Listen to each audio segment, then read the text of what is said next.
Welcome and thank you for being here. Joining me today, I'm John Donnelly, Chief of the District of Columbia Fire and EMS Department, and I'm representing the Unified Command Team that is operating today. I'm joined today by Deputy Mayor Lindsay Appiah, Metropolitan Police Department Assistant Chief Jeff Carroll, Clint Osborne, the Homeland Security and Emergency Management Agency Director for the District of Columbia, the Military District Washington, the Metropolitan Washington Airports Authority, and both the fire and police chiefs, the United States Coast Guard, the Maryland State Police, the Virginia Department of Emergency Management, and the Virginia State Police. And I'd like to thank all of them for being here as well. We are here at Reagan National Airport with our Unified Command Team, and we will provide an update on where recovery efforts stand. We'll also give more information about the cadence of updates from Unified Command going forward. I'm joined today by Terry Lyric from the Metropolitan Washington Airports Authority and the other members of the Unified Command Team. As we continue to learn more about the victims, we are sharing our prayers and condolences with the families of the loved ones and those who were lost in this tragedy. And I want to thank again our response teams for their heroic efforts over the past 30 or so hours, including the team on this site, as well as the teams that are supporting the families. This is heartbreaking work. The National Transportation Safety Board is leading the investigation into what happened, and they will be providing updates later this afternoon. We will not be talking about the investigation in this conference. So Terry Lyric from the Metropolitan Washington Airports Authority will now provide an update on airport operations, and then I will update you on the activities since our last briefing and the activities over the next operational period. Thank you, Chief. Again, my name is Terry Lyric. I'm the Vice President Airport Manager of Reagan National Airport. Just kind of wanted to give an update on where we stand. As we know, the airport is open and operating. We are in a reduced capacity and a reduced arrival rate due to the proximity of the recovery site. We do have 2 of our 3 runways that are closed. So as always, we do want to encourage passengers to reach out to their airlines for any potential flight delays. Typically a full schedule here at National Airport would encompass about 800 flights a day using those 3 runways. We've had several, obviously, cancellations yesterday. Airlines are resuming as much as possible normal operations. I think we have about 100 flights or so canceled today. I do want to just recognize a lot of the airport teams who work behind the scenes, and we are here to support and coordinate with the ongoing recovery efforts, as well as working with NTSB in their investigation. With that, I'll just turn over my remarks to the next speaker. Thank you. Thank you.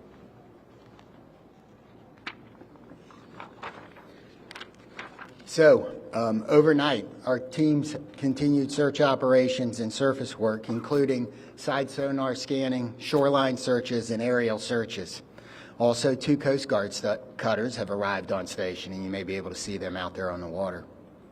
Other efforts off-site included the NTSB, American and PAL Airlines, and district officials meeting with families at the Family Assistance Center and providing the support that they need to get through this horrible event. We have recovered 41 sets of remains, and 28 of those victims have been positively identified. And as of 6 a.m. this morning, next of kin notifications have been made to 18 families.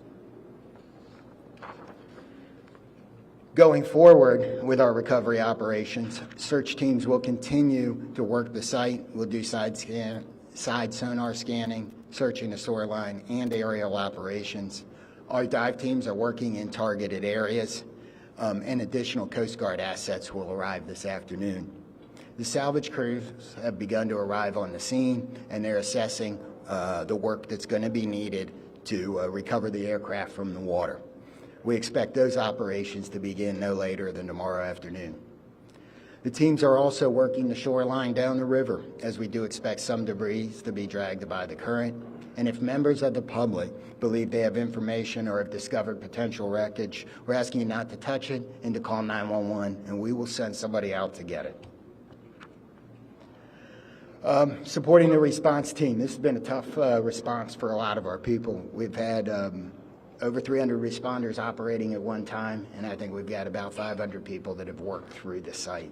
So the Unified Command has activated peer support for its first responders to make sure that everybody has somebody that can help us get through this. And the outpouring of support, people like the World Central Kitchens relief team and many of the local restaurants, the restaurants here at the airport, have supported the people working, making sure they have food so they don't have to stop. And I want to thank the rest of the community for their outpouring of support and the messages that they have given to the firefighters, police officers, military officials, and everybody else that's working. If you want to help, the Greater Washington Community Foundation has a relief fund. You can donate at the link above. We also be careful. Avoid your fundraising scams. Only trust verified sources. And ways you can help is to amplify that message using trusted sources on social media. Exercise patience through the transition as this impacts the region. Things like the delays at the airport, people are going to need your grace. I know we've got a lot of vehicles around. We've got some areas closed that are normally open to the public around the river, and we need your patience in that. Check in on your friends and neighbors, and if you're feeling anything about this event, please call the crisis hotline, talk to a medical professional, and you can use 988 on your phone. What do we got here? Is that the last one? So with that, we're going to be able to take a few questions. I'm going to start over here, and we'll work our way across. 1, 2, 3. Yes, sir. It's Campbell Roberts with the New York Times. Can you talk about the FAA restriction what about the flights on International National Airport? So the question is, can anybody talk about the FAA's decision to restrict flights in and around National Airport? I don't believe we have any. So that's probably beyond the scope of this interview. You'll have the NTSB later, and that's something I might ask them. Yes, sir. Skylar Edward with CBS News. Given the time that has passed, can you describe the conditions right now as related to the recovery process and whether you all think that y'all will be able to recover more bodies? Okay, the question was, given the time that has passed and the conditions outside, do we believe we're going to be able to recover more bodies? And there's a lot of challenges with that. So I'm going to answer that one. I'm going to say that, yes, we expect to recover all of the bodies. We have that's why our teams are still working. We're going to have to work with the salvage company to do some of that work. Yes, sir. If I may ask a question on behalf of the Reagan National Airport. This is Alex Gabriello with News Nation. A lot of questions now circulating about the crowded airspace surrounding this airport. Also reports about other close calls, including 24 hours before the fatal accident. We've seen the FAA take the position of restricting the airspace, specifically Route 1 and 4 for choppers in this area. What is the airport's position about potentially toning down some of the air traffic around this airport, and should this have been done sooner, specifically the restrictions on the airspace for choppers on Route 1 and 4? Yeah, sure. The question was regarding air traffic, helicopter routes up and down the Potomac, right? That is an FAA responsibility. The airspace is controlled by the FAA. The airport does not have any responsibility outside of the surfaces, the airport itself. But most certainly this has been conversations that you've had, and when it comes to safety for the airport, for the passengers that come in and out of D.C. Absolutely. The FAA does regulate the airport, and we follow all FAA safety regulations. Again, all I can say is the FAA is responsible for the airspace. Very briefly, a question for the chief. Sir, how long do you expect it to take for the salvage to be removed from the river to recover the bodies and do everything that's necessary to bring closure for these families? So we're working as fast as we can. I'm not going to be able to give a timeline on that as there's a lot of unknowns. But we hope that we have we have more salvage equipment here tomorrow, and that operation could begin then. So next three questions. 1, 2, 3. Chief Perry Russell, ABC News. How is weather affecting recovery efforts? Rain today, rain forecast later. What are the elements inside the river? How has all of this affected recovery? So the question is, how does the weather affect the recovery operation? In my view, it may slow it down slightly, but all of the units out here, all of the people work year-round in all conditions. We're going to be careful.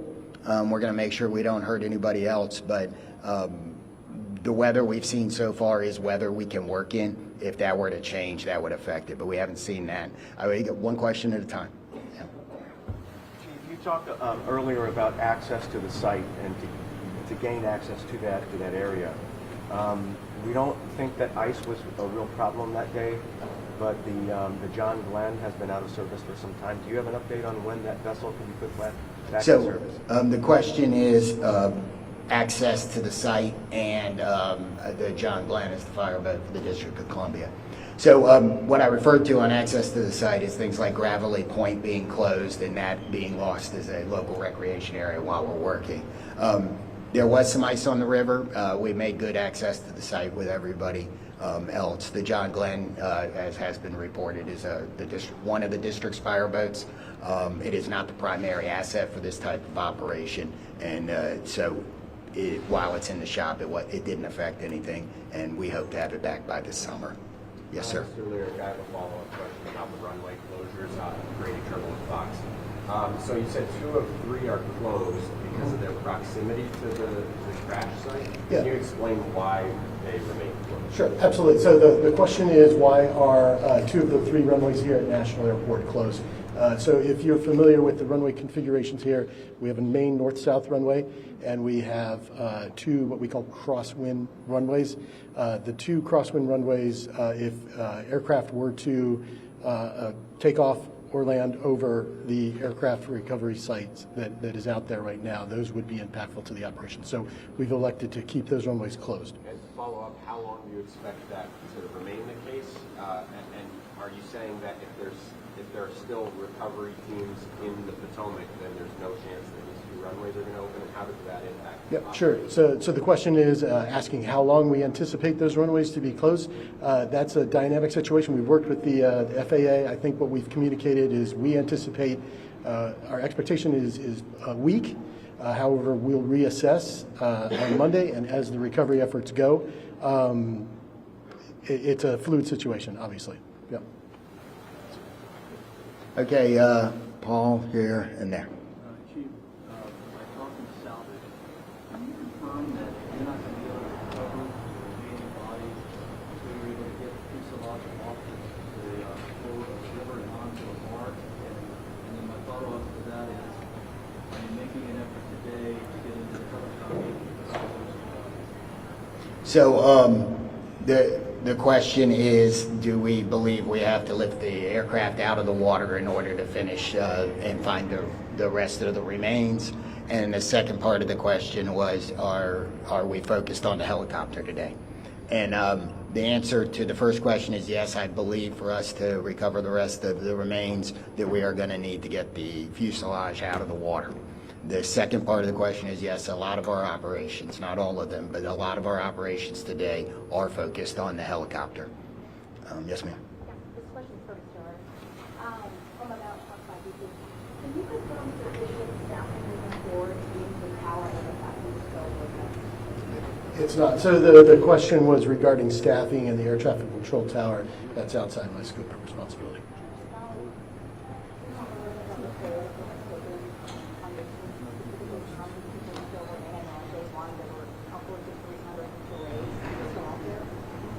So, this is an incident where even if it doesn't affect you right now, it's probably going to affect you later. It'll be something that you think about. So in emergency services across the board, we have support teams. The National Capital Region, all of the departments do. So they've been activated. The International Association of Firefighters regional peer support team has been activated to help support. And the incident management team, as they rotate responders through the scene, are making sure that there are opportunities for them to get the assistance they need. I'm going to ask the Virginia State Police to talk about the peer support he's doing a little bit. I'm First Sergeant Blank with the State Police in Virginia. We are working with our partners. MWA is leading the support for the effort for peer support, but I'm here in support of that effort, and we have several regional partners that are contributing to that, including mental health professionals who are on site from ANOVA and from a nonprofit in the area that are providing support. The Virginia Law Enforcement Assistance Program is also planning to send support, and all of most of the public safety agencies in the region are providing personnel to assist with that effort. Yes, ma'am. Muriel Bowser with EMS. Now, I know this is a time question for you, but this is very important here that we have a lot of up on the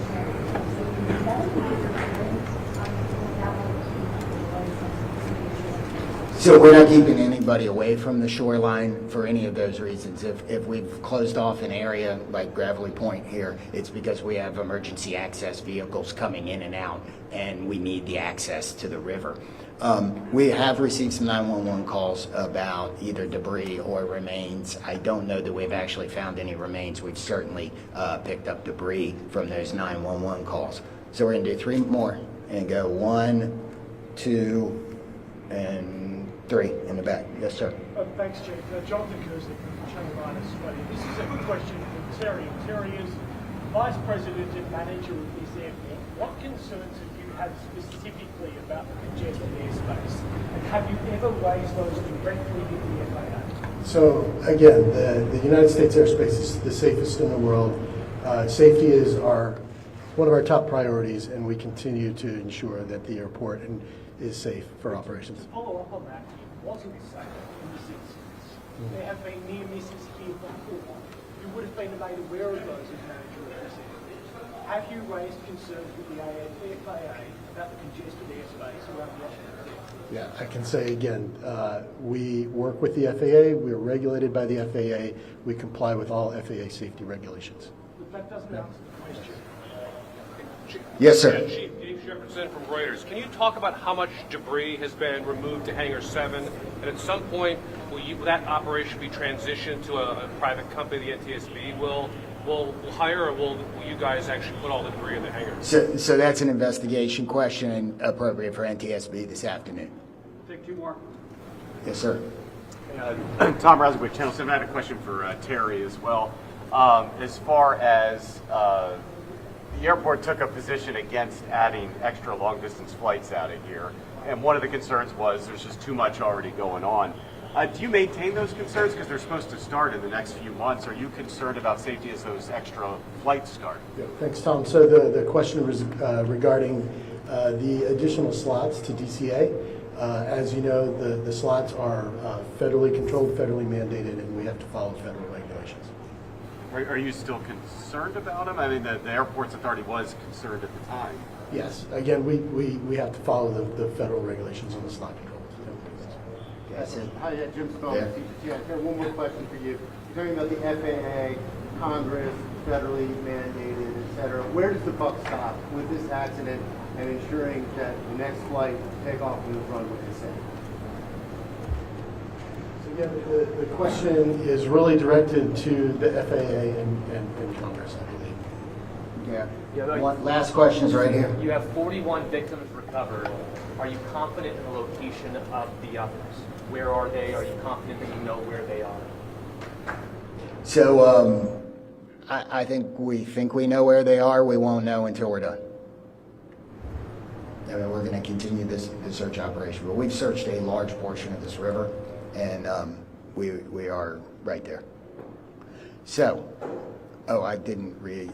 So the question. Let me answer the question again, or let me restate the question. Sorry. The question was, are we confident we know where the other remains are? And that it couples with the question about removing the aircraft. I believe that when we remove the aircraft, that will help us resolve this number. If it doesn't, we will continue the search. Okay. That's the process. You take the salvage, the fuselage out. You're going to put it on. Just reiterate that process. What that looks like. Removing it, putting it on a barge. Is that right? So some of that isn't decided yet. We'll have to see what the salvage team is doing once they get all of their equipment here. So we may have more on that tomorrow, but so I don't know the exact process today. So thank you all for coming today. We hopefully we answered your questions. We are going to do this again tomorrow. I don't have the time yet, but we will push that out so we can provide the same type of update. Thank you.